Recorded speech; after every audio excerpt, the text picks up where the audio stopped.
Hello, guys, and welcome back to Reacting to the Fray. I'm Jeff, and today we're going to be reacting to my second Elvis video. This was another special donation request by Kathy. Thank you again, Kathy, for your generous support of the channel. Guys, I don't think I've ever heard this song. I know I haven't seen the video. I know I irked a lot of people in the last one by saying I thought that Elvis might have been under the influence of cocaine. Guys, don't crucify me. All right. It was literally my first time watching Elvis. Okay. I grew up for some reason thinking that he liked cocaine. I have since learned that he had a problem with prescription drugs and that he was against illegal drugs. I stand corrected. Again, don't crucify me. I'm very new to Elvis. So, guys, don't forget to like and subscribe.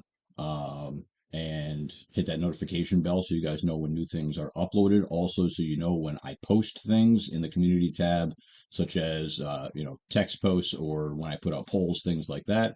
Otherwise, you have to go in and search through the community tab to find it. If you just hit the notifications bell, it'll pop up when I send it out. It's a lot easier for you guys.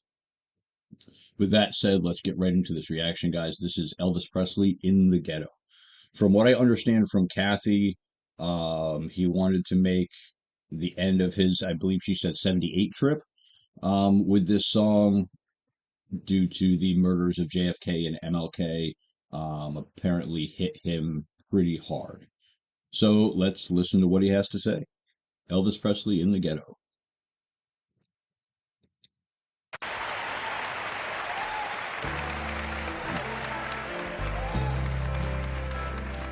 As a snow flies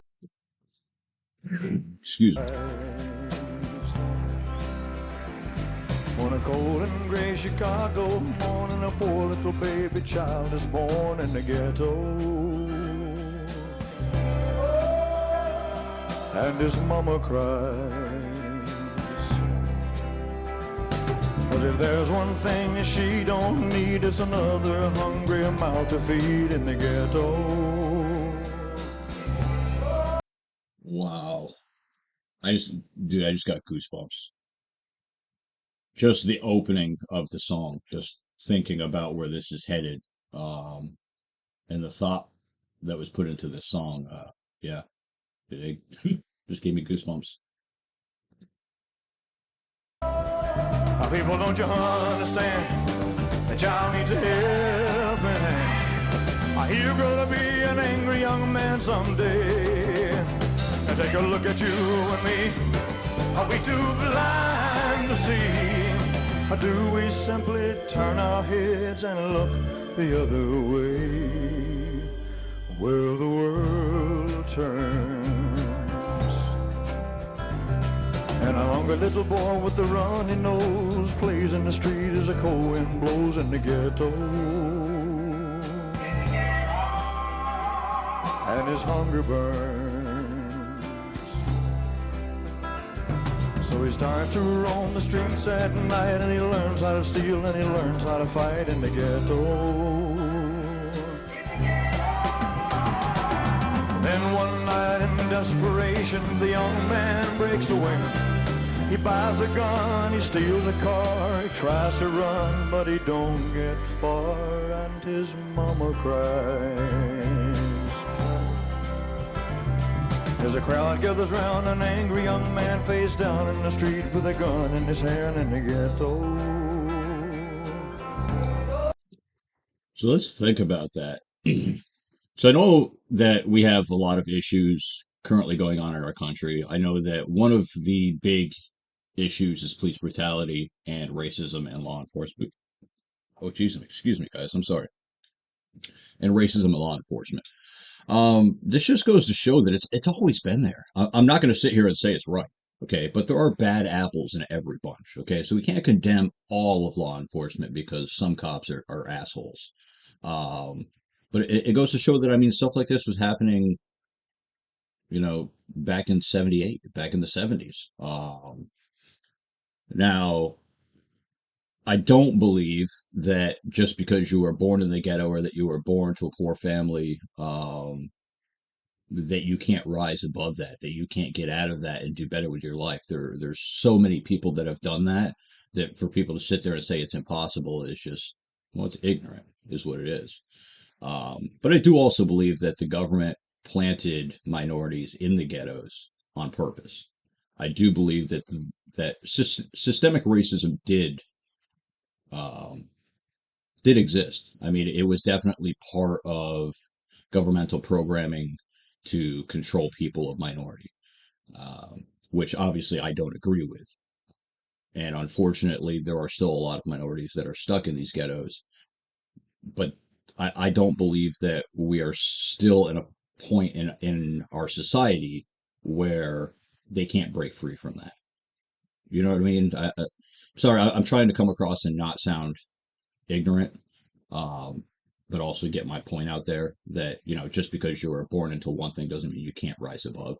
We can all rise above, guys. With a gun in his hand in the ghetto.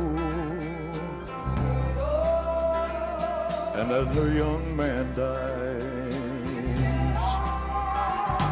on a cold and gray Chicago morning, another little baby child is born in the ghetto.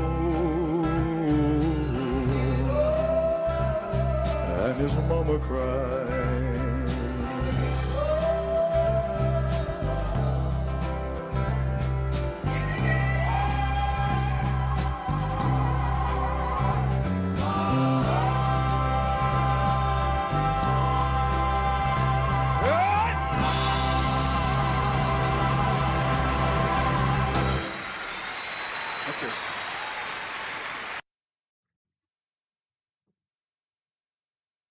Okay, guys. So first off,